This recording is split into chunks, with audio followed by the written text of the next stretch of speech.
Good Wednesday morning of the first week of Advent. I have to throw in one little thing. I said the fifth sacrament. I think there are seven sacraments, and this would be the eighth. The wilderness is the eighth. Don't tell the Pope I don't know how many sacraments there are, okay? Oh my gosh. I thought afterwards, what are you doing? Oh well. Oh well. I hope still that my little reflection means something.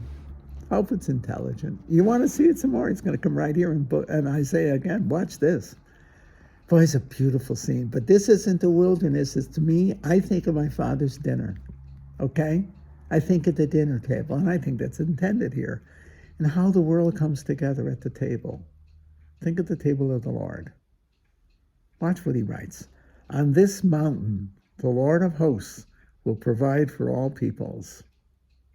I think of my father inviting his family, his entire family in this country, meaning it's just us. He had no one here himself. Well, he had his two cousins, Maria and Flavia, and they were always there, okay? And then it was my mother's family, okay? There was 25 of us or so, invited to the Christmas dinner. No one ever said no, believe me.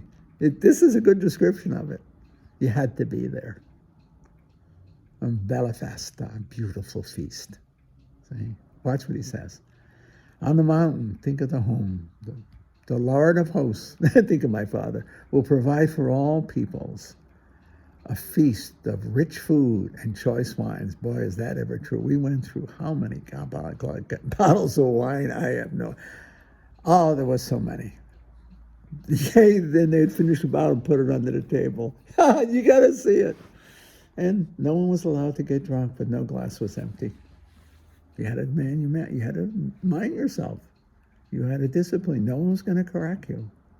But by Lord, you better not get drunk and get out of line. You better not.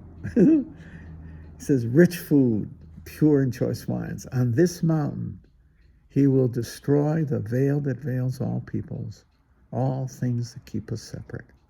There are only friends at the table. There are no enemies. I remember my father said one time, if you have a complaint, keep it outside. You can argue again when you can. I think it was something. There was a testy moment at the table one year, one time. I don't know who it was or why, but there was a moment. My father stopped everything and he said, not at the table. You can argue before and you can argue after, but not at the table. See, on the mountain he will destroy the veil that veils all people, the thing that keeps us separate, you see? Isn't that neat? The web that is woven over all nations, he will destroy death forever. That's the final alienation. He will destroy death forever. I think of that a lot now. It's Christmas time. It's a time of family. It's a time of communion and love and friends and family. It's also a time of terrible loneliness and terrible grieving of the heart, because you remember all who were before and who are now gone. I'm thinking of the dinner table that I'm describing. Aside from Pete and I and my cousins, and even Harry's dead. They're all dead. They're all dead. The friends, all my aunts and uncles, everyone there's just a few of us left, just my cousins and me, my brother Pete, and of course their children. But who were at that table?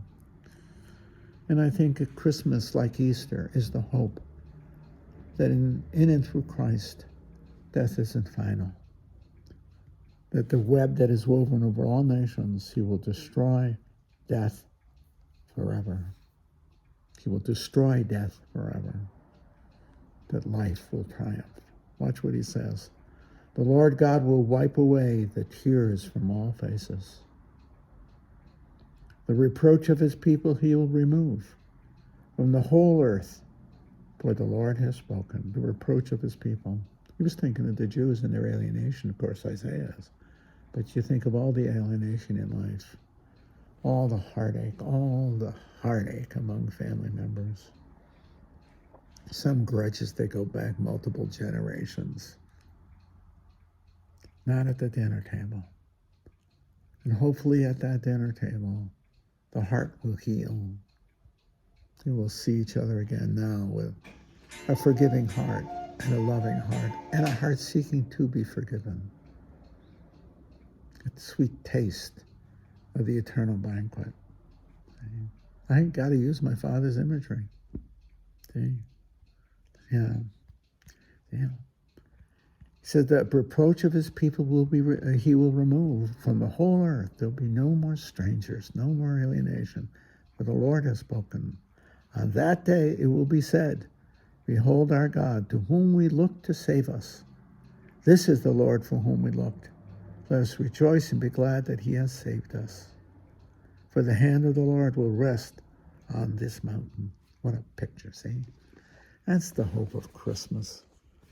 And the Holy Mount, what is the Holy Mount? It's our lives, it's our families, it's our friends. It's the community of life. It's a church. It's the church, see? And the Lord's hand is with us. He touches us, he protects us. He calls us together in the intimacy of the table. The intimacy of the table, the Eucharist, and the Eucharist of friendship. Not just the Eucharist of worship, but the Eucharist of friendship and love, family. Yeah. I know when a friend of mine asked me what I thought of paradise, I said what I was hoping for in paradise. I said I want to be with my family again, with all those whom I have loved and been loved by.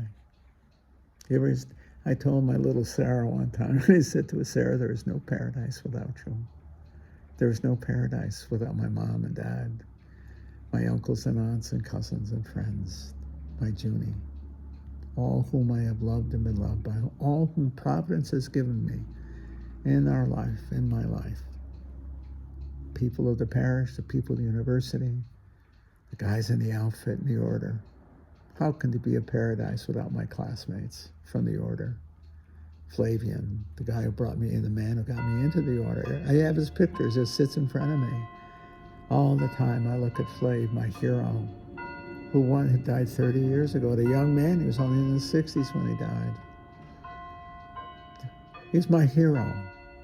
I treasured every second I could ever be with Flav. Now I hope one day, I hope in faith and a complete trust that one day we will eat together at the banquet, the eternal banquet, along with my folks who loved him. You had to know Flav. And the other guys in the outfit, the men who looked out for me, who took care of me, who believed in me and loved me. And my classmates were equivalent to my brother. They were brothers to me. See? Now you have yours.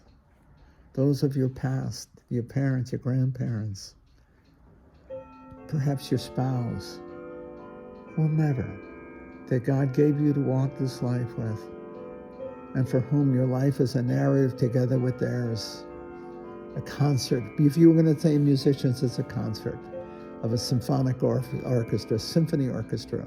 Not everybody plays the trumpet. Some play the violin. But together it's a community of sound and beauty and life. I mean that. I'm an old-fashioned trumpet player. You learn how to listen to the other musicians. You listened as you played, and you played as you listened. Yeah. See? It's a very different image.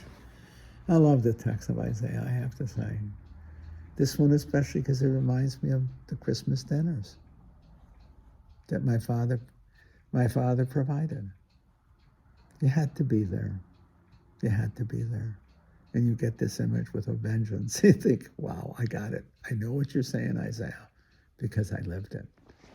Not in paradise, but in 21 Ward Street, New Haven, Connecticut, where my father hosted Christmas in a manner that is unforgettable.